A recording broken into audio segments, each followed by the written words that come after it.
Mit Absicht und Gebet birgt es Liebe. Oder du würdest nicht für andere oder dich beten. In einem Gebet steckt eine Bitte.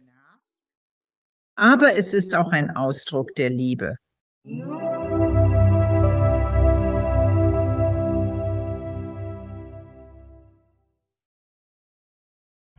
Willkommen zurück in der Sendung amtierende Championin Sheila Gillette. Wie geht's dir, Sheila? Hallo Alex, die amtierende Meisterin, alles okay? Ich glaube, das habe ich noch nicht bekommen. Das ist großartig. Es war so toll, letztes Mal mit dir und Theo zu plaudern, als ihr in der Show wart. Die Leute mochten unser Gespräch sehr. Ich freue mich, dass wir das hier ausgemacht haben. Glaube, wir buchten direkt nach dem letzten Mal. Wir hatten so viel Spaß, dass wir beschlossen, es zu wiederholen. Ja, lass uns das festhalten. Genau, ist es. Ja, ja. Wir hatten Spaß. Also, ja. Ich sagte gerade, ich sah dich in der neuen Gaia-Doku-Serie über Channeling, bei der du mitmachst. Du wurdest toll präsentiert. Theo ist auch dabei. Es ist wirklich eine wunderbare Serie. Ja, tatsächlich. Sie haben das wirklich sehr gut gemacht. Sie verbreiten genau diese Art Informationen. Ich kann mir nicht vorstellen, dass das vor 5 Jahren ans Licht gekommen wäre oder vor 10, dass du darüber gesprochen hättest. Ich kann es nur glauben, weil du es jetzt schon einige Minuten tust. Ja, es ist wirklich wunderbar, das zu sehen. Gewissermaßen ein voller Kreis. Und es dehnt sich nur weiter aus. Und wie wir vorhin besprochen haben. Das ist das Bewusstseinsschiff, von dem wir sprechen. Menschen sind an dem Thema interessiert, weil sie ihre eigenen persönlichen Erfahrungen machen, metaphysisch oder psychisch. Und sie möchten mehr darüber wissen. Deshalb liebe ich es, diese Ausdehnung zu sehen, denn Theo hat mir vor Jahrzehnten davon erzählt. Dies würde geschehen. Es ist also wirklich bestätigend, diese Wellen des Erwachens, wenn man so will, zu sehen, wie sie jetzt geschehen. Es ist exponentiell. Nun, ich wollte ein wenig mit dir über die Vergangenheit sprechen. Kanäle, die vor dir waren, wie Seth und Edgar Cayce und diese Art von Pionieren im Bereich des Channelings. Und auch du bist einer dieser Pioniere, die gekommen sind. Ich glaube schon ein wenig. Seth war doch bereits vor dir angekommen, nicht wahr? Seth, ja, einige Jahre, ja, Seth. Kam Mitte der 60er Jahre durch, glaube ich. Ich glaube, ich hatte meine Nahtoderfahrung 1969. Also, ich bin ein Kind der 70er. Generation der 70er als Medium. Was mich rückblickend fasziniert ist, dass ich viele Werke von Redakteur Casey las und Ra, Seth und die gechannelten Werke. Es scheint, als ob diese Wesen, die ständig Informationen senden, existieren. So sehr ich auch mit verschiedenen Kanälen spreche und unterschiedliche Materialien lese, gibt es einen Faden, einen ständigen Faden ähnlicher Ideen, ähnlicher Konzepte, die Wahrheit sind, die je nach Perspektive vielleicht etwas anders dargestellt wird, aber die Wahrheit bleibt die Wahrheit. Und sie versuchen wirklich, uns zu erheben. Stellen Sie sich Edgar Caseys Zeiten vor. Um Himmels Willen, können Sie sich das vorstellen? Er war beinahe nur einen Schritt davon entfernt, verbrannt zu werden. Über Jahrhunderte hinweg hat Gott tatsächlich nicht aufgehört, mit uns zu sprechen. Gott war immer da. Der Geist hat über Jahrhunderte hinweg immer zu uns und durch uns gesprochen. Aber es ist ein sich entwickelndes Bewusstsein, das entsteht. Aber auch, wir sind nun im Zustand höherer Frequenz, den fünfdimensionalen Zustand, der exponentielles Wachstum im Erwachen der Menschen und ihren Erfahrungen zeigt. Denn wir sind spirituelle Wesen, die menschliche Erfahrungen machen. Die dritte Dimension hatte dichtere Frequenzen und Schwingungen, weshalb es nur wenige Menschen gab. Das ist verbunden. Viele der Lehrer die zuvor kamen, auch im Sinne der Religion, die Boten waren. Also dies ist einfach eine Zeit des gewaltigen Ausdehnung. Wenn Sie darüber nachdenken, die Entwicklung der Technologie, wie sie sich in den letzten 100 Jahren oder kürzer einfach ereignet hat. Das ist es, worüber wir sprechen. Bereitschaft für erweiterte Technologie, wenn Sie möchten. Weil die Schwingungen und Frequenzen so viel feiner sind, könnte man tatsächlich sagen. Unsere physische Energie, unsere physischen Schwingungen sind weniger dicht. Theo sagte, wir könnten in dieser Zeit erkennen, durch die Schleier der Multidimensionalität sehen, um mehr zu wissen, wenn sie möchten. Also, es ist eine interessante Lebenszeit. Theo sagt das. Es gab noch nie einen Bewusstseinswandel. So etwas gab es in der menschlichen Erfahrung noch nie. Und wir wählten, hier zu sein, um es zu erleben. Ein Teil des Chaos, das wir sehen, ist Teil davon. Denn die Grundlagen unserer Denkweise, die Strukturen auf unserem Planeten müssen sich ändern. Und das geschieht. Politische, finanzielle Strukturen und die Geschäftswelt sind davon betroffen. Alles entwickelt sich. Genau wie gesagt. Schau, was passiert ist. Meine Mutter lebte fast 100 Jahre. Und mich Gedanken über ihr Leben.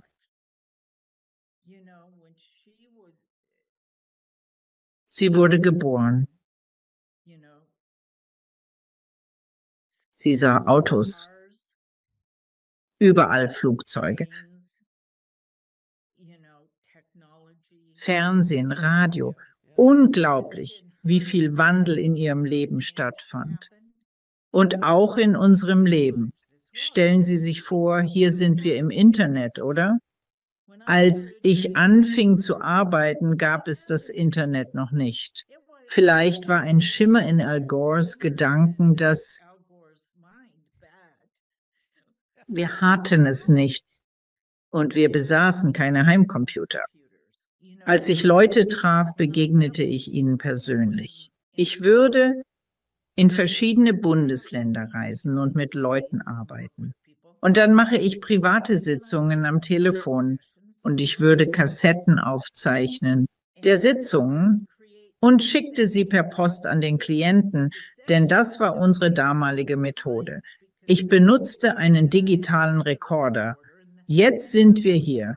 Wir reden, als ob wir uns sehen. Wir sprechen. Wir sind in dieser Zeit, in diesem Moment, wo auch immer wir leben oder unsere Büros haben. Es ist eine spektakuläre Veränderung, die erst in den letzten Jahren stattfand. Aber wir nehmen es als selbstverständlich hin. Jedes Mal, wenn ich das tun darf, bekomme ich Gänsehaut und denke, wie wunderbar es ist, dass wir das können. Es gab einmal einen alten Komiker, der bemerkte, wie erstaunlich es ist, dass wir Dinge für selbstverständlich halten. Wenn wir im Flugzeug sitzen und das Internet ausfällt, sind alle verärgert. Aber er erinnert uns daran. Wir fliegen durch die Luft. Was ist los? Ich fand das hysterisch komisch. Und es stimmt wirklich, oder? Es ist wirklich wahr. Du sitzt auf einem Stuhl in der Flug 3200 Kilometer. Früher dauerte es. 6, 8 Monate Reise, um an einen Ort zu gelangen. Und jetzt kannst du es in ein paar Stunden schaffen. Es ist faszinierend und das alles in meinem Leben. Ich bin ein Kind der 70er, von dort bis zu eurem heutigen Punkt. Oh mein Gott, so viel Technologie. Und es ist wirklich interessant, wenn man sich das ansieht. Über die gesamte aufgezeichnete Menschheitsgeschichte, zumindest die, die wir anerkennen, die letzten rund 6000 Jahre. Es gibt sicherlich ältere Artefakte, doch selbst in diesen 6000 Jahren haben wir Steinwerkzeuge und Ähnliches verwendet. In den letzten 130 Jahren. 140 Jahre der Umfang an Technologie, der erschaffen wurde, ist so, es ist wahnsinnig. Als du sagtest, wir wären besser vorbereitet gewesen, konntest du dir das vorstellen? Die Art von Waffen, die wir heute haben, vor 500, 600 Jahren eingesetzt, wäre eine Katastrophe gewesen. Auch jetzt sind Waffen eine Katastrophe. Generell gesagt, mit damaligen Technologien hätten sie nicht gewusst, was zu tun. Ihre Vorstellungen, die Vorstellung von der Technologie wäre unvorstellbar gewesen. Sie hätten sie nicht begreifen können. Sie waren nicht darauf vorbereitet. Wie die Informationen, die wir heute live an Zehntausende, ja Hunderttausende weltweit übertragen. Früher hätte man für solch ein Gespräch auf dem Scheiterhaufen geendet. Ich wäre entweder auf dem Scheiterhaufen verbrannt oder verstoßen worden, weil ich ein Mann war. Ich weiß von nicht vielen Männern, die verbrannt wurden. Aber du verstehst, was ich meine, damals. Ich weiß es. Daher ist es faszinierend, dass diese Infos nun so offen diskutiert werden. Ich sage Ihnen bei jeder Begegnung mit jemandem, wenn ich erzähle, was ich mache, fragen Sie, was ist Channeling oder was ist das? Das ist überraschend, nicht wahr, das zu hören? Übrigens, ich führe Gespräche mit Leuten in Hollywood, mit wirklich einflussreichen Persönlichkeiten, die öffentlich niemals so etwas zugeben würden, aber unter vier Augen reden sie dann stundenlang mit mir über diese Konzepte und sagen, ich kann mit niemand anderem darüber sprechen. Es ist einfach wunderbar, diesen offenen Dialog über das Gefüge der Realität und den Sinn unseres Daseins zu führen und über all diese anderen Konzepte, die weit über die Dogmen der Religion hinausgehen, die uns seit Jahrtausenden aufgebürdet wurden. Oh ja, das ist interessant. Ich bin sicher, du siehst das genauso, vielleicht sogar mehr als ich. Nun, was für mich interessant ist, ist der Beginn. Wenn Menschen darüber sprachen, war es, als ob. Und es wurde nicht offen besprochen wie heute, im Fernsehen und in Filmen. Darüber wird geredet, man kann im Restaurant sitzen und Gespräche von Leuten mit anhören, die über psychische Erfahrungen sprechen oder davon, zu jemandem wie mir zu gehen. Und ich finde es wunderbar, denn es eröffnet den Menschen vieles. Zu wissen, dass wir mehr als nur dieser physische Körper sind. Wir haben lediglich diesen physischen Körper gewählt, diesen Erdanzug, um den Planeten zu erkunden. Unsere Seele ist jedoch viel größer und ewig. Dies ist ein Punkt, ich spreche von Zeit, doch lineare Zeit ist nur ein Aspekt des Erlebens von Emotionen und menschlichem Leben. Aber selbst das ist eine Wahl. Es ist nur eine der Milliarden Möglichkeiten, die Theo lehrt, die eine Seele wählen könnte. Die Erde ist nur eine davon. Für manche ist das schockierend, weil wir eine kurzsichtige Ansicht haben, dass dies. Alles vorhanden? Ebenfalls egoistisch. Aber weißt du, wenn man sich die Bilder aus dem All anschaut, dann wird klar, dass das nicht wahr ist. Ich meine, es ist einfach unglaublich, was die Technologie, insbesondere durch das Raumfahrtprogramm, uns ermöglicht hat. So viel ist daraus hervorgegangen. Ich erinnere mich an ein Gespräch mit einer älteren Dame und das war, nachdem ich meine Nahtoderfahrung hatte. Mein Ex-Mann und ich zogen in die Colorado-Berge. Diese Dame kam gleich, nachdem sie die Mondmission startete und den Mondspaziergang vollzog. Ja, und sie hat einfach geplaudert und meinte dann so, sie muss wohl gewesen sein. Mindestens Mitte bis Ende 80. Sie war ziemlich betagt. Und sie sagte, ich weiß, warum Sie zum Mond wollen. Weil sie einen Film gesehen hatte, in dem ein Mann zum Mond flog und all diese hübschen Frauen ihn mit Fächern kühlten und ihm Trauben fütterten. Und ich dachte, wow, aber das war die Wahrnehmung zu jener Zeit, damit wir auf dem Mond spazieren.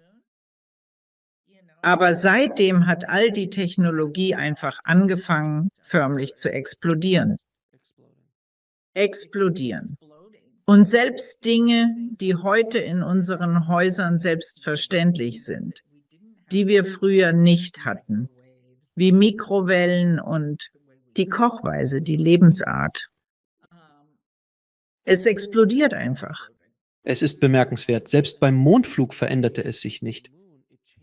Das grundlegende Zeitgefühl der Menschheit. Es galt als unmöglich. Es war nicht machbar. Es gab das nicht. Aber als es dann geschah, eröffnete das viele Ideen, viele Gedanken darüber, nun, wenn wir zum Mond fliegen können, können wir dann vielleicht auch zum Mars? Und wenn wir zum Mars können, gibt es dann noch andere Dinge da draußen? Und jetzt kommen all diese Bilder aus dem tiefen Weltraum zurück. Je mehr Astronomen über das Weltall lernen und je mehr sie entdecken, desto öfter denken sie, Moment mal, im Zentrum jeder Galaxie könnte ein schwarzes Loch sein. Oh, das ist ein Konzept, das Ra erwähnte. Die geschannelten Schriften von Ra sprachen bereits davon. Sie bestätigen nun, ja, es gibt wirklich schwarze Löcher und wir beobachten sie jetzt. Und es gibt tatsächlich mehrere Goldlöckchen-Planeten, die wir sogar aus dieser Entfernung wahrnehmen können. Selbst Astrophysiker sagen das. Es ist Raumverschwendung, wenn wir allein sind. Ja, ja. Und wissen Sie, Leute, die Angst vor Aliens haben und UFOs und so, wenn sie schlau genug sind, um hierher zu kommen, sind sie viel schlauer als wir.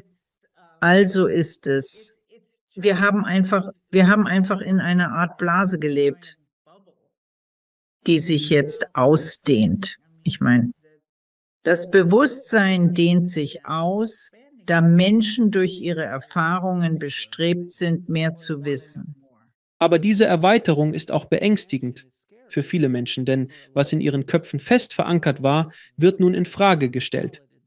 Und das nicht nur von ein oder zwei Personen, sondern von der Gesellschaft als Ganzes. Und viele dieser Herausforderungen sind es, die all diese Aufstände verursachen.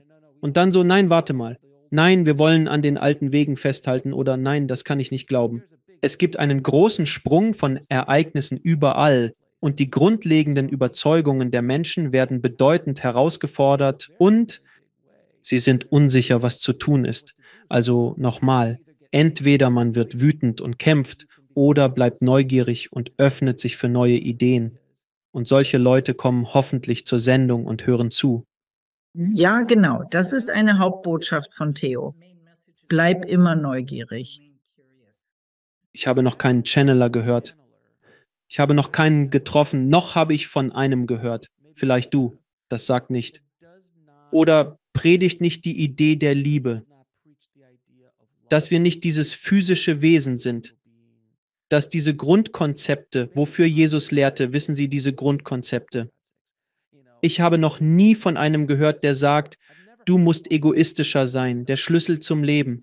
Der Schlüssel zum Leben ist die physische Hingabe. So etwas habe ich noch nie gehört. Solche Dinge dringen öffentlich nicht durch. Haben Sie je davon gehört, dass solche Botschaften durch einen Kanal kommen? Und wenn ja, erlangten sie öffentliche Aufmerksamkeit? Nein, aber ich habe von einigen verschwörerischen Sachen gehört, die in den letzten Jahren durchsickerten. Nicht unbedingt, dass sie sich nicht lieben, nicht solche Nachrichten, sondern einfach Dinge, die einfach nicht wahr sind. Und so weiter. Zu Ihrem Punkt. Für mich, wenn die Nachrichten stimmig sind. Sie nutzen vielleicht andere Wörter, doch die Botschaft, das Wesentliche bleibt. Sind da? Gibt es Kohärenz darin, bis mit die Liebesstimmung, sagen wir. Genau, dann würde ich sagen, glaub es. Denn wenn eine Botschaft durchkommt, ich glaube, sie ist zu unserem höchsten Wohl. Ich weiß nicht, wie hoch der Prozentsatz ist, aber du kannst den Unterschied spüren. Wir alle besitzen ein Barometer in uns, das auf die Wahrheit reagiert. Die Wahrheit kann, wie du sagtest, ausgesprochen werden. In anderen Worten, auf verschiedene Weisen. Aber es gibt eine Beständigkeit in dieser Wahrheit. und danach würde ich suchen. Mit jedem Lehrer oder jemand, du bekommst Informationen von überall. Denn Theo meint, es wäre echt langweilig. Das Leben wäre ein langweiliger Ort, wenn wir nur ein Buch zum Lesen, nur ein Lied zum Hören oder nur eine einzige Sache hätten. Es existieren unterschiedliche Boten, um sich kreativ zu präsentieren. Damit wir alle verstehen können.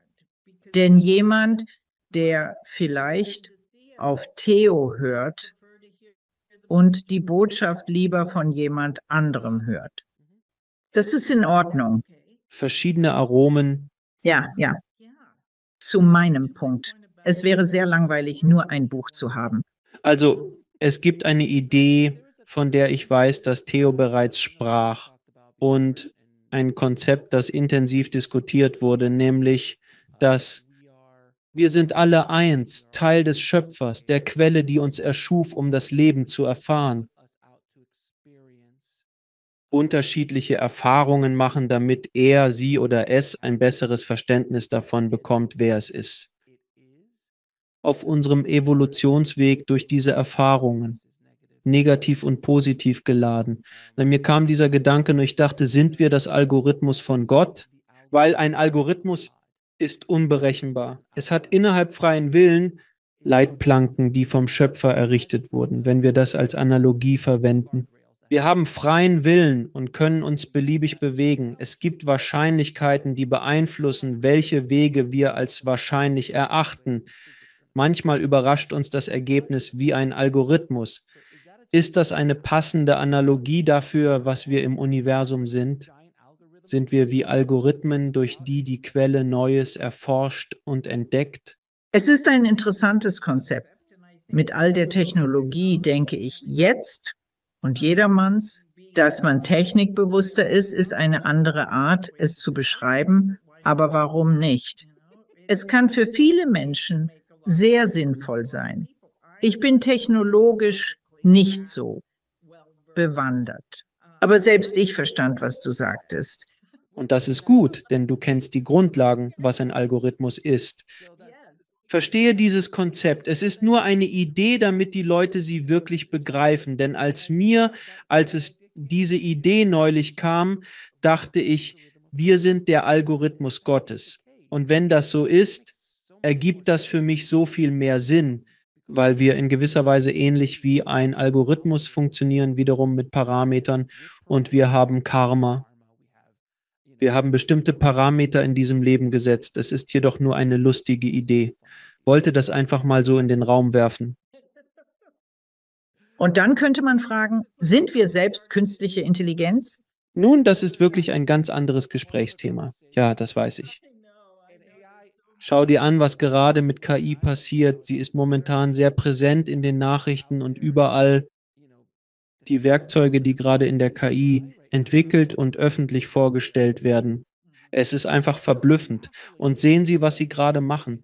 Und ich denke, oh mein Gott, in 5 Jahren, dieses Ding wird, glaube ich, jedermanns Sache sein, wird Bücher weiterschreiben. Es wird schmerzhaft sein. Sie haben bewiesen, dass es machbar ist. Wie heißt nochmal dieser Chat? Ja, Chat JFT, klar.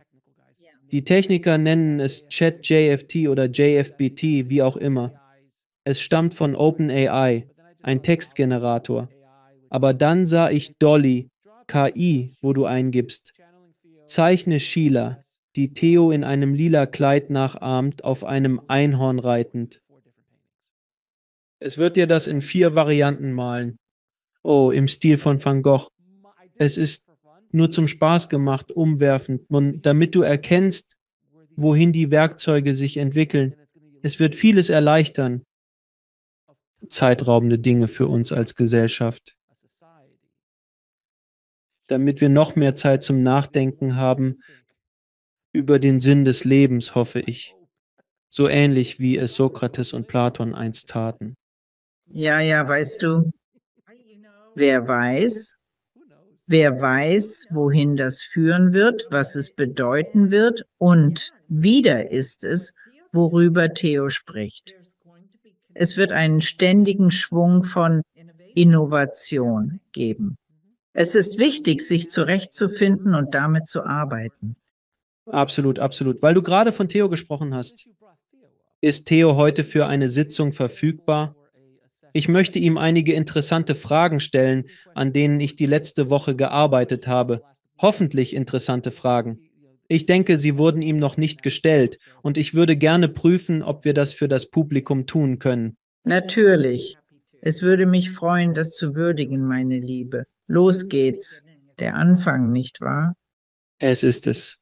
Wir schätzen die Chance, Ihnen dienen zu dürfen. Auf Ihr Wohl. Meine erste Frage, Theo, wie wirkt die Kraft des Gebets?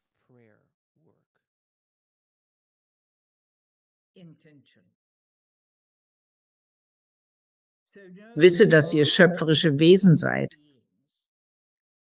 Mit Absicht setzen. Und Gebet enthält Liebe. Oder ihr betetet nicht für andere oder euch. Im Gebet liegt eine Bitte. Aber es ist auch ein Zentrum der Liebe, welches Schwung hat in energetischen Feldern, ein Ergebnis erzielen. Je nachdem, worum du betest, könnte ein Gebet auch nur ein Wunsch sein. Es sei denn, du wählst, wofür du betest. Sind offen für Ergebnisse von. In Ordnung, okay. Was passiert mit einer Seele beim Selbstmord? Jeder Tod ist Selbstmord, weil die Seele sich entscheidet zu gehen. Wir wissen, es schockiert viele, wenn wir sagen, jede Seele findet ihren Weg, wie auch immer der aussehen mag. Ist es das, was ihr Selbstmord nennt, oft missverstanden von vielen, die nicht begreifen können, warum jemand würde in ihrem Leben. Aber sie wissen nicht, was ihr nicht wisst. Ihr betrachtet sie durch die Brille. Ihr seht euch selbst. Es gibt in jedem Verzicht des Körperlichen ein Prozess, der stattfindet, die Bewertung des Lebens und was man dort gelernt hat. Also würden wir sagen, ob es Suizid ist oder eine andere Art, das Physische zu verlassen. Wir reden nicht vom Tod, sondern von Geburt zu Geburt. Für dich, Geburt mit Energie in deinen physischen Körper. Wenn du gehst, gebärst du hinein. Erneut deine multidimensionale Essenz, deine unsterbliche Seele. Es ist also kein Tod. Energie bleibt, nur ihre Form ändert sich. Aus spiritueller Sicht, was versteht man unter dem Quantenfeld? Aus spiritueller Sicht ist das Quantenfeld pure Energie.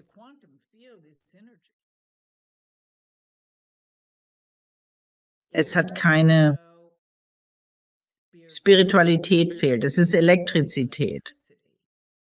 Wir würden fragen, wenn Elektrizität eine spirituelle Sichtweise hätte. Es tut es nicht.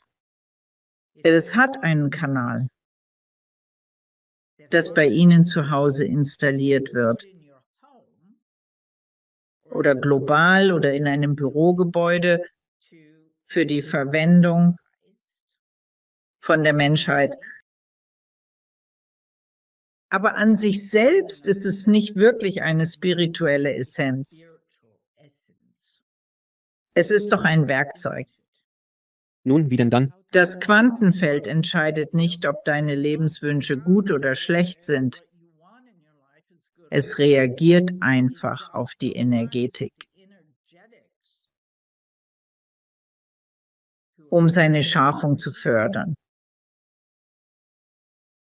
Es ändert nichts, wonach Sie fragen. Mit anderen Worten, wie greifen wir also auf das Quantenfeld zu?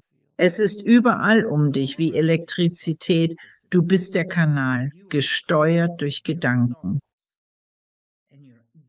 und deinen Visionen und deinen Gefühlen. Und dann richtet sich die Energie aus, um zu erschaffen. Ein gewünschtes Resultat. Also ist es ein Miterschaffer, quasi eine Miterschaffung?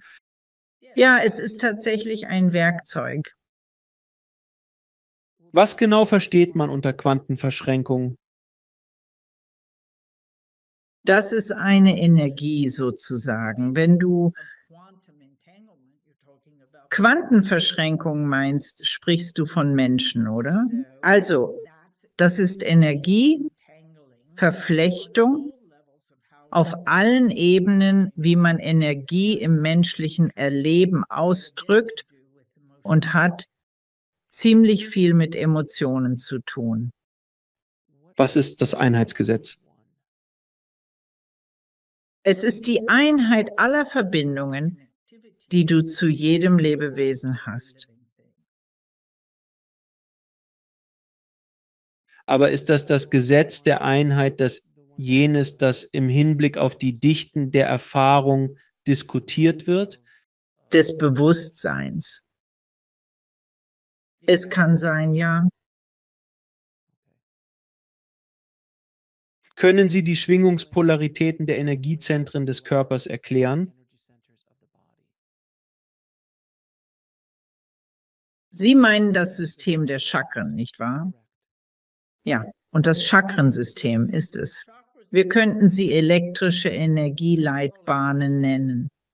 Deine Seele, Energie im Körper. Wenn sie sich drehen und alles im Einklang ist, bleibt das Gleichgewicht optimal.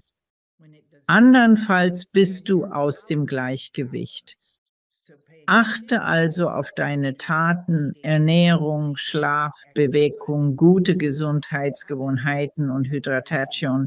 Sie alle unterstützen das Gleichgewicht des Chakran Systems oder des körperlichen elektrischen Systems. Was ist diese Kundalini-Erweckung, die durch das Chakrensystem geht, von der ich hörte? Kundalini-Erwachen ist eine Anhebung deiner Schwingungsfrequenz. Also wenn die Energien weniger dicht werden, kannst du einen Energieschub spüren, der durch den Körper geht.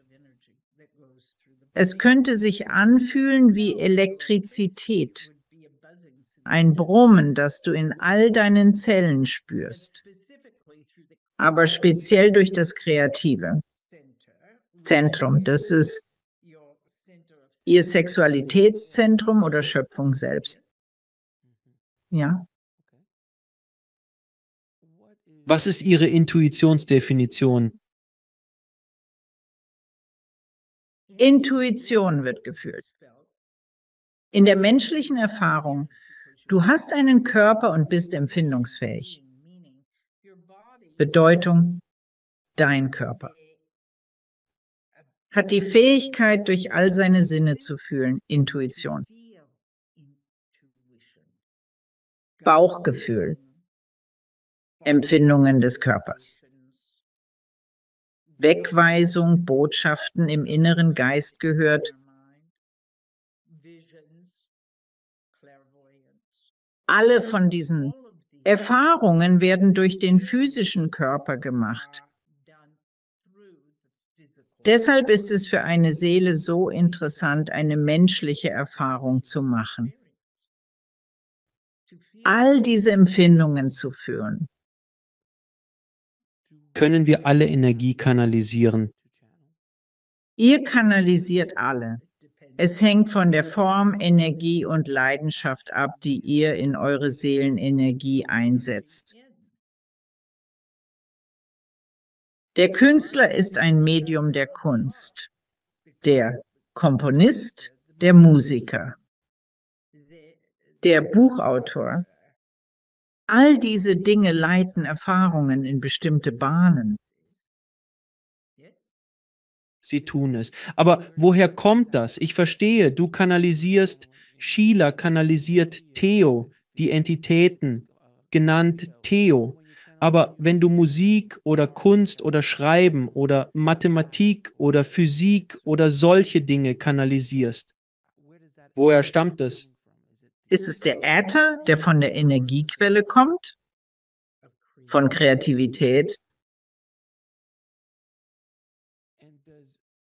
Haben manche Ideen einen richtigen Zeitpunkt und Ort? Sie haben ihn. Deshalb wurden in den letzten 120 Jahren so viele Fortschritte in der Technologie gemacht und Kunst und viele andere Disziplinen weltweit. Ja, Wenn du nicht an deine Computer denken könntest, Systeme, als sie alle durch die Heimcomputer kamen, kamen sie durch. Viele Leute kamen durch. Steve Jobs, Bill Gates. Gleiches Timing, ja. Und sie waren offene Kanäle für diese Energie, die durch sie geleitet wurde, um erschaffen zu werden. ist das der Grund, warum es jetzt eine viel größere Offenheit für diese Botschaften, Ideen und Gespräche gibt, die du und ich gerade führen? Warum es Zeit ist? Für diese Offenheit ist die fünfdimensionale Energie verantwortlich, ein entwickeltes Bewusstsein, das Einzelnen ermöglicht. Die Fähigkeit zu empfangen, unbehindert vom Glauben, dass es unmöglich sei. Es wird verfeinert oder sagen wir, du erweiterst die Blende des Möglichen. Verstanden, okay. Was ist Déjà-vu?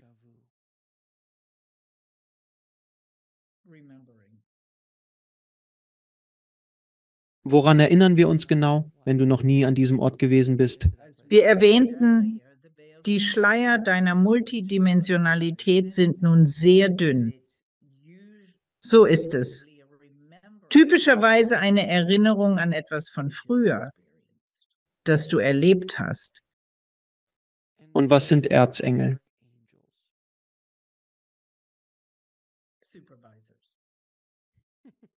Können Sie das erläutern? Wir können das. Ihr als Menschen seid mit Hierarchien vertraut, beispielsweise in Unternehmen.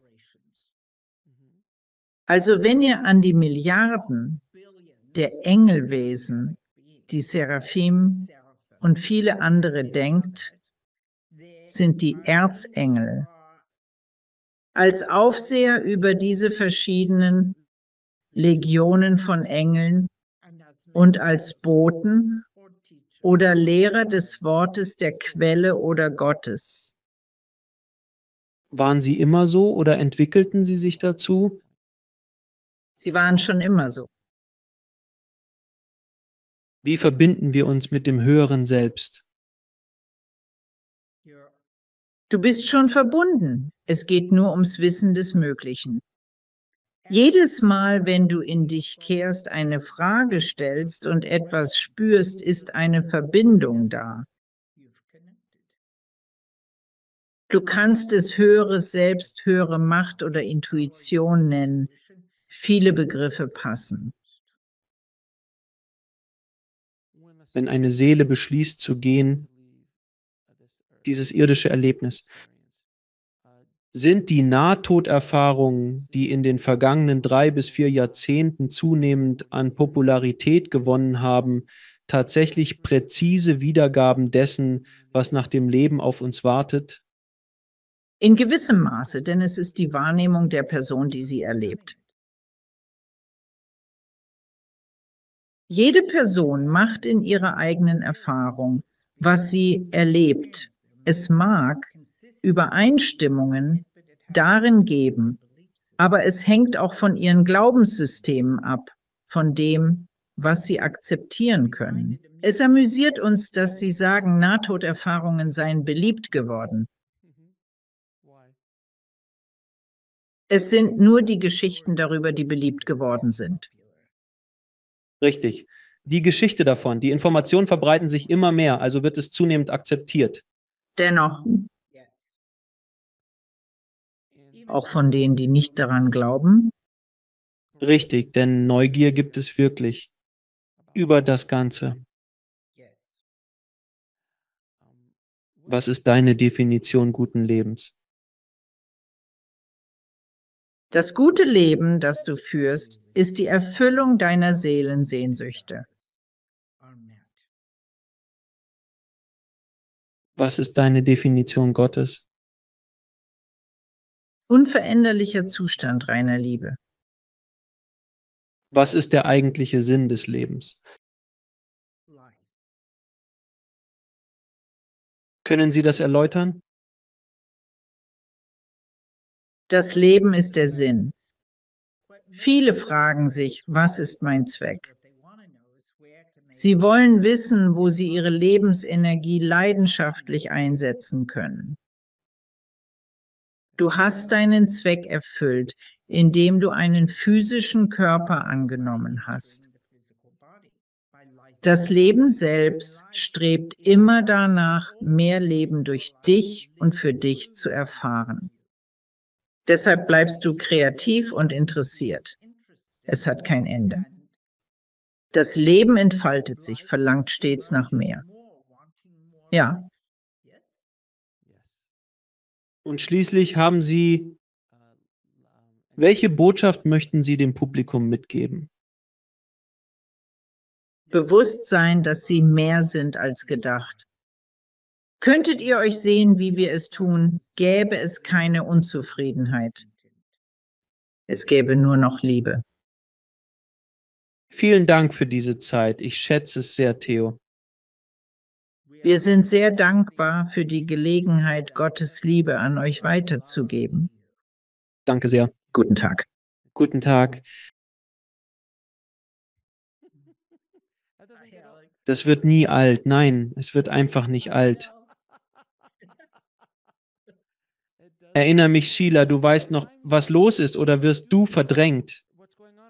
Beiseite, weißt du, ich erinnere mich nicht bewusst an alles oder die Fragen. Es werden kleine Bruchstücke sein, an die ich mich erinnere. Aber wenn du es mit mir besprechen würdest, wäre es, oh ja, das weiß ich. Oder, wenn ich zuhören würde, die Tonaufnahme. Ich wäre so, ach ja, natürlich. Ja, irgendwie schon. Aber ich komme nicht raus und sage, oh, also Sie haben das Und all solche Dinge. Es ist wunderbar, fast wie in einem Traumzustand, als ob man sich an den Traum erinnert, aber als würde es einem noch einmal erzählt. Ein klarer Traum. Es ist wie ein klarer Traum. Man weiß, was vor sich geht. Und Worte werden gesprochen, aber ich erinnere mich überhaupt nicht. Nun, ich habe Theo einige sehr schwierige Fragen gestellt und bei der Hitze, ich sag's eher mangels eines besseren Wortes, wegen seines Namens. Ja, das ist lustig. Er hat nicht gezögert. Wo andere zögern, tun sie es ohne zu zögern. Ich spreche von der Art, es anzugehen. Die besonders schwierige Frage, die ich stellte, ging um Selbstmord. Was geschieht? Sie tun es einfach so, genauso machen sie es. Und schockierend, aber das passiert wirklich. Einfach sehr interessant. Mir ist jetzt klar, nachdem wir über KI sprachen, dass man ihr Fragen stellen kann. Es kommt direkt auf den Punkt. Es zögert nicht. Es ist sehr ähnlich, wie mit Theo zu sprechen. Sie beantworten Fragen, manchmal auf eine kurze und prägnante Weise, manchmal jedoch lang und sehr detailliert. Doch manchmal frage ich mich, wirklich ausführlich? Können Sie das näher erläutern? Ja, bei KI ist es ähnlich. Sie fragen, sie antwortet. Dann denken Sie, kann das vertieft werden? Sicher, es geht weiter. Ich erinnerte mich gerade, das gesehen zu haben.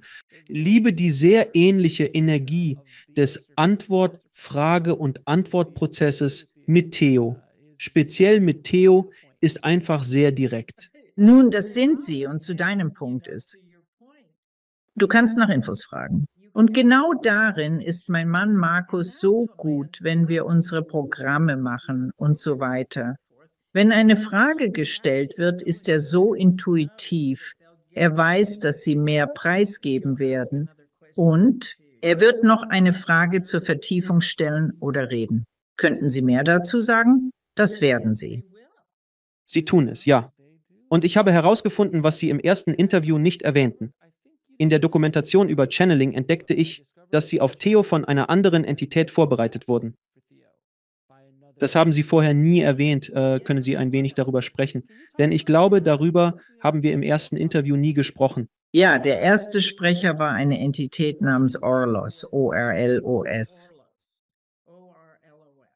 Sehr leise gesprochen, fast ein Flüstern und sanft und freundlich. Und sagte mir, dass mein Körper auf höhere Lehrer vorbereitet werde, dass eine energetische Anpassung stattfinde für diese Fähigkeit, sie direkt durch mich sprechen zu lassen. Und das war vor etwa 2 Jahren. Und dann gab es Lesungen. Hast du Lesungen mit Orlo gemacht? Ja, ich habe Gruppen geleitet und dann, ich war in Seattle und habe mit einer Gruppe gearbeitet und Orlo meinte, es ist Zeit zu gehen. Die höheren Lehrer sind da. Theo kam herein. Oh je, die da drüben. Gemein und laut. Wirklich laut. Laut im Kopf oder real, aber Und verbal kann ich nicht. Ich zu mir. Ich spürte die Kraft in meinem Körper. Aber die Anwesenden waren erstaunt. Wow, was ist das? Sie traten ein und sagten, wir heißen Theo, die 12 Erzengel. Wir werden uns nicht einzeln zu erkennen geben, denn es ist die Botschaft, die zählt, die ihr hören sollt. Es geht nicht um den Boten. Sie sagten, ich solle Theo im Wörterbuch nachschlagen. Sie gaben einfach viele Informationen, aber sie klangen zu ihrem Punkt über KI sehr computergesteuert.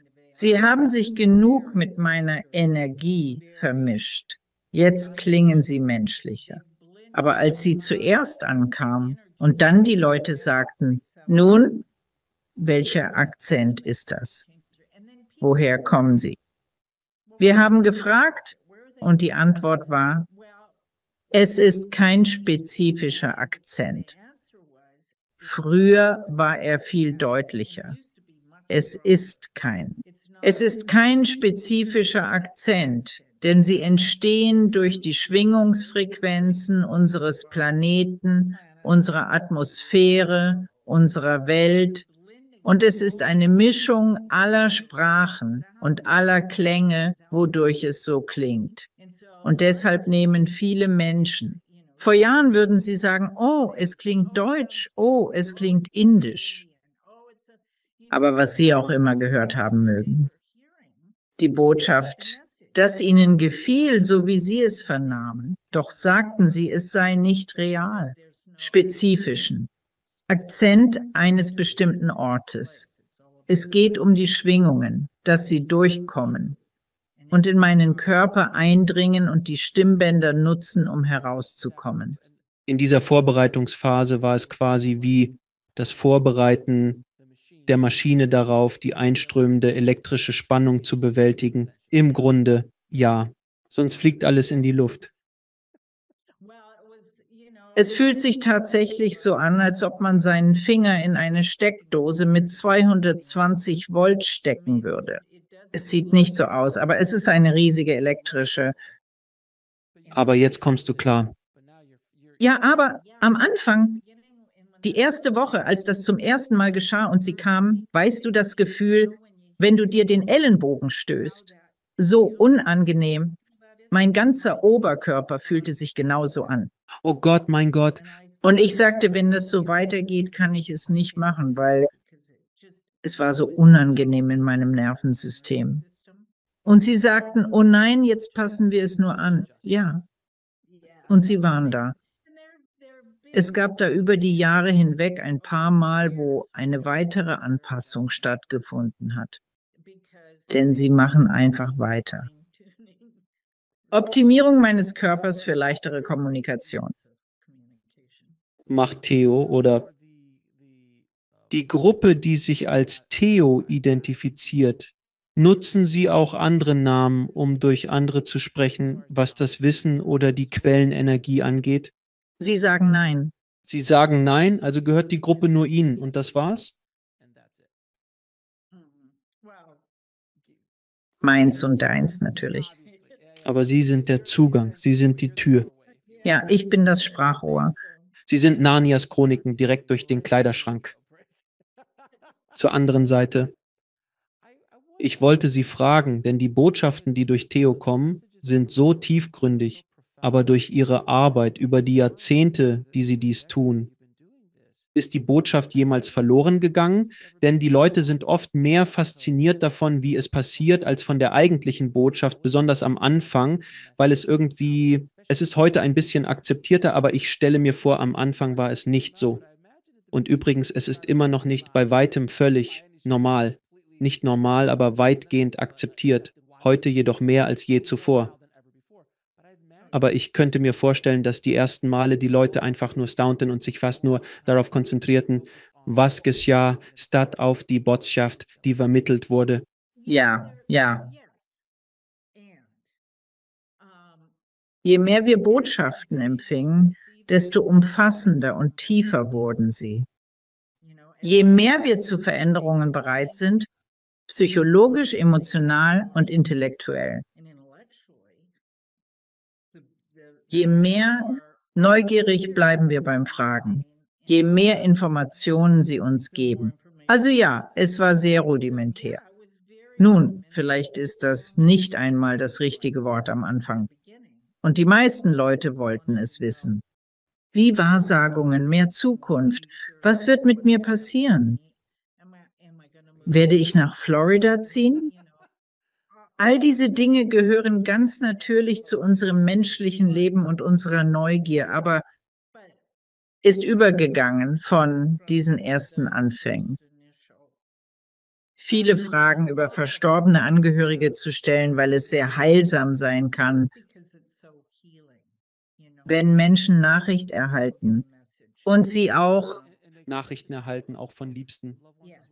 Wusste nicht, dass du das machst. Aber was interessant war, für mich sind die verschiedenen Dinge im globalen Sinne. Ich erhielt Informationen über Watergate 2 Jahre bevor es öffentlich wurde. Und ich muss sagen, es war schockierend. Ich meine, denn 16 Jahre später traf ich John Ehrlichman, der alles bestätigte, was ich erfahren hatte. Also es war eine faszinierende Reise, fast wie eine Prophezeiung, der ich über Jahrzehnte beiwohnen durfte. Deshalb vertraue ich nun so viel mehr. Nun nicht mehr, aber wegen all dieser Bestätigung, all diesem Wissen, all dieser Bekräftigung der Information. Es ist einfach so, ach ja, heute dies mit dir zu tun, ist ein weiteres Beispiel dafür. Denn sie sagten voraus, dass dies schon in den frühen 70ern geschehen würde, dass wir auf diese Weise kommunizieren würden und dass solche Informationen aufgrund der Medien und der Möglichkeit, so zu kommunizieren. Ich hatte keine Beweise in meinem Leben, dass das wirklich möglich ist. Abgesehen von allem anderen, was sie sagten, das täglich aufs Neue bestätigt wurde. Ich dachte, ach so, okay. Und hier sind wir.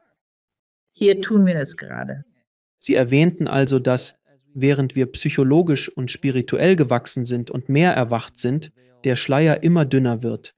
Ist das der Grund, und diese Frage stelle ich für die Zuhörer, ist das der Grund, warum, wenn ein Jesus oder ein Buddha oder ein Babaji, ein Yogananda, es gibt so viele verschiedene Meister, die auf der Erde wandelten, sie konnten nur bis zu einem gewissen Grad lehren, sehr grundlegende Ideen, weil das Bewusstsein der Menschen um sie herum, sie konnten nicht. Können Sie sich vorstellen, zur Zeit Jesu zu sagen, also es gibt ein Chakrensystem und danach können Sie sich das vorstellen? Er wäre wohl auch auf dem Scheiterhaufen verbrannt. Das geschah ja. Offensichtlich wurde er gekreuzigt. Ich meine, es ging nicht allzu weit davon, Ich meine, seine Ideen waren damals abwegig, doch rückblickend sind es grundlegende Wahrheiten, die wir verstehen und heute als selbstverständlich ansehen. Aber er konnte nicht so tief gehen wie Jesus oder Buddha. Sie konnten ihre Lehren nicht weiter vertiefen. Nun, das lag auch an der Dichte der Energie zu jener Zeit. Unsere Energien sind heute so viel feiner. Es lag daran, unsere Fähigkeit, Informationen aufzunehmen. Haben Sie das? Sie erwähnten, dass Sie so viele Prophezeiungen haben wahr werden sehen. Hat Theo etwas gesagt? Ich glaube, ich habe Sie das noch nie gefragt. Ziehe ich um, nur Spaß, aber nein, aber gibt es welche? Danke, Sie liegen richtig. Ich wusste, Sie haben recht. Aber gibt es irgendwelche allgemeinen Ansätze zu Themen wie Internetkommunikation und Desinformation? Hat Theo solche bedeutenden Themen angesprochen? So in der Art, verstehen Sie? Ja, und wir erleben sie gerade. In meinem Erstlingswerk Die fünfte Dimension. Sie sprachen wirklich über jene Zeit.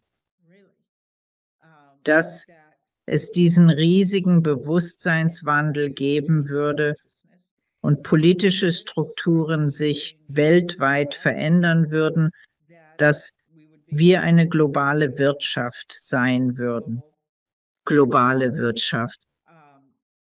Dass wir uns vereinen würden. Es gäbe eine Vereinte Nationen, viel mächtiger als die, die wir jetzt haben. Das wäre eine kooperative Gruppe, nicht so abgeschottet. In jüngster Zeit wurde offenbar, nicht zuletzt durch die Pandemie, dass es so etwas wie eine Einheit gibt, als wären wir eine einzige Spezies, eng miteinander verbunden, ohne trennende Grenzen. Also es ist, wissen Sie,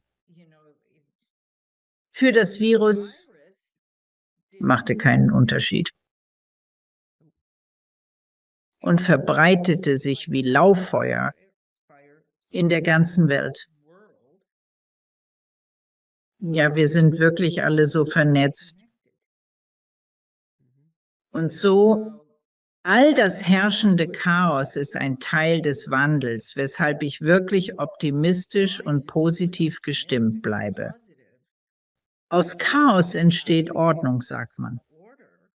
Und wir hören all die negativen Dinge, aber es gibt vieles, was wir nicht hören. Gute Dinge, die passieren für den Planeten und für neue Geschäfte und mehr Verbindungen. Deshalb fühle ich mich wirklich positiv über unsere Entwicklung, sagen wir, als Spezies. Ich bin froh, dass jemand positiv denkt. Wir hören oft nur Negatives. Gut, auch Positives zu hören. Nun weißt du, ich finde, wir müssen darüber sprechen, was positiv ist. Natürlich ist es negativ. Nun, Negativität verkauft sich, Angst auch. Deshalb Nachrichtenorganisationen und Medien wissen, Angst verkauft sich. Angst verkauft sich definitiv besser als gute Nachrichten. Aber ich suche stets die guten Nachrichten, denn sie existieren draußen. Das liegt irgendwie in der menschlichen Natur. Negative Nachrichten verbreiten sich schneller als positive. Absolut korrekt, absolut korrekt. Und es wird auch noch süchtig machend. Oh nein, ja, es ist quasi wie ein Verstärkungskreis, wenn man so will. Es dreht sich immer weiter und man möchte einfach immer mehr und mehr und mehr davon. Und dann gerät man in einen Strudel. Und dann, wenn man ständig in Angst lebt, es ist so stressig. Es ist so, aber Menschen wurden immer so kontrolliert. Seit Jahrhunderten und genau das ändert sich. Wir brauchen mehr kritisches Denken. Auf unserem Planeten, sagen die Leute. Ist das wahr? Sich selbst hinterfragen, was wahr ist. Ja, so in der Art, Jesus wurde geboren, tauchte dann 30 Jahre später auf und in diesen 30 Jahren ist nichts passiert. Gib mir das einfach. Es ist einfach so. Das war die kritische Denkweise eines Zweitklässlers, als ich dachte, das ergibt keinen Sinn. Ja, genau, genau. Und das wissen wir alle. Wir alle kennen dieses Gefühl, von dem du sprichst. Ergibt einfach keinen Sinn. Es ergibt keinen Sinn, ja. Aber wenn du zuhören beginnst, diese Ideen von Kanälen und spirituellen Lehrern und indische Gurus und allerlei spirituelle Meister aus aller Welt, betone ich erneut, habe ich bereits in der Sendung erwähnt und wiederhole es, da ich eine einzigartige Perspektive besitze, weil ich mit Menschen wie dir sprechen kann. Ich habe jetzt beinahe 200 dieser Episoden innerhalb eines Jahres produziert, was eine Menge Informationen ist, das auf mich einprasselte. Aber ich erkenne immer wieder die Muster. Ich sehe immer wieder diese Muster aus allen Lebensbereichen, sei es ein Guru in Indien, sei es ein Kanal wie du, sei es ein Medium, sei es ein Quantenphysiker, diese Ideen. Ich erkenne nun ständig bestimmte Muster, was die Wahrheit nur bekräftigt, denn eine Wahrheit ist und bleibt eine Wahrheit, Punkt. Es ist, wie es ist. Und je wahrer es klingt, desto stärker ist es, desto stärker ist die Schwingung der Information. Und ich sehe es immer wieder und wieder und wieder. Und wie gesagt, ich habe noch nie einen Kanal gehört, der sagt, hey, du weißt schon, trink mehr. Es geht alles um das Körperliche. Vergiss diesen spirituellen Kram. Ich nie. Sei egoistisch. Sei nicht dienlich. Ich habe das nie gehört, denn das sind keine Wahrheiten. Und wenn ich jetzt so rauskommen und sagen würde, wisst ihr, Leute, ich habe geredet. Ich habe nachgedacht. Es geht wirklich nur um euch selbst. Jeder würde sagen, das kommt mir spanisch vor. Einigen könnte es gefallen, weil sie denken, oh ja, er hat recht. Aber die meisten würden skeptisch reagieren. Das riecht aber faul. Ja, es war trotzdem lustig. Es war mir eine Freude, mit dir zu sprechen, Sheila. Ich habe diese Fragen Theo gestellt, aber ich werde sie auch dir stellen. Meine letzte Frage ist, ich möchte dieses Mal deine Meinung hören. Was ist deine Definition von einem guten Leben? Alle meine Träume und Wünsche werden erfüllt. Und das bedeutet nicht im Lotto gewinnen, nicht, dass es nicht toll wäre, aber es bedeutet einfach, morgens aufzuwachen, einfach dankbar für diesen Tag des Lebens und Liebe. Was ist deine Definition Gottes? Bedingungslose Liebe. Ich kann das sagen, weil Theo das sagt. Ja, genau das sagte er. Er hat es zwar anders formuliert als du, aber es bleibt einfach etwas mehr davon. Nun, sie sind etwas bestimmter. Und was ist der eigentliche Sinn des Lebens? Sie sagten das. Siehst du, ich bin guter Schüler. Ja, ja, ja. Beim ersten musstest du nachdenken, aber die letzten beiden, das war Theo. Das kam durch Theo durch. Ja, absolut. Ich meine, ich habe das wirklich gut gelernt, denn wir alle möchten doch verstehen, was unser Ziel ist.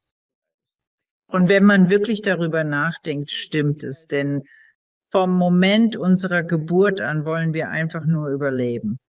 Und so ist es. Das Leben ist wichtig. Natürlich. Wenn wir dieses Leben nicht hätten, in uns könnten wir nicht das Bild malen, das Buch schreiben oder das Lied singen. Eine letzte Frage. Habt ihr und Theo, habt ihr vor eurer Inkarnation auf der anderen Seite gesprochen, als wärt ihr auserwählt? Oder fand diese Unterhaltung dort statt? Sprachen sie jemals mit euch darüber? Nun, ich erinnere mich nicht, aber sie wurden gefragt und sie kommen durch mich nach Absprache. Also denke ich, wir haben. Es gibt Papierkram. Papierkram ist notwendig. Es gab einen Notar. Ich nehme an, dass auch gegenüber einer ist. Wo können die Leute mehr über dich und deine wunderbare Arbeit mit Theo erfahren? Auf unserer Webseite asktheo.com. Und es stehen viele großartige Dinge bevor. Oh, sehr cool. Was steht an? Ja, wir beherrschen die Kunst der Beziehung. 7-wöchiger Kurs steht bevor. beginnt im Februar. Es geht tatsächlich um sämtliche Beziehungen. Thema: Arbeit und Familie. Lebensende, ja, aber vor allem Leben. Selbstliebe. Die Beziehung zum eigenen Selbst, denn das ist das Wichtigste überhaupt. Aber wirklich ein guter Kurs. Es macht Spaß, wirklich. Wir haben ein neues Buch über die Kunst der Beziehung veröffentlicht. Ist es gerade erschienen oder erscheint es noch? Es ist draußen und wird gerade überarbeitet, weil ja. Ich zeige Ihnen das einfach ungeniert, bitte. Ja, natürlich. Und es handelt sich dabei um etwas, das aus diesen Programmen hervorgegangen ist, nämlich das Autobeziehungsprogramm. Und wir haben Theo vor ein paar Jahren gefragt, was kommt als nächstes? Worüber möchtest du sprechen? Und ich sagte, Beziehungen. Denn alles ist relational. Alles, was wir tun, steht in Beziehung zu jemand anderem. Selbst im Supermarkt, wenn wir an der Kasse stehen, haben wir eine Beziehung mit dem Kassierer. Es hilft uns, all diese Dinge zu meistern. Möchten Sie dem Publikum eine letzte Botschaft mitgeben? Liebe dich selbst stets. Sei dir bewusst, du bist mehr, als du denkst und hast mehr, als du glaubst. Bleib neugierig und verwirkliche diese Fülle in deinem Leben. Sheila, danke für deine erneute Teilnahme an der Sendung. Du und Theo seid immer willkommen. Kommt gerne wieder und plaudert mit mir. Es freut mich, euch zu haben. Und danke für die wunderbare Arbeit, die du weltweit leistest. Ich schätze dich sehr. Oh, Alex, es ist mir ein Vergnügen. Ich unterhalte mich so gern mit dir. Sag einfach wann und wo. Ich bin da, okay? Wertschätze. Danke fürs Zuschauen. Klicken Sie unten auf ein Video, um fortzufahren, und vergessen Sie nicht zu abonnieren.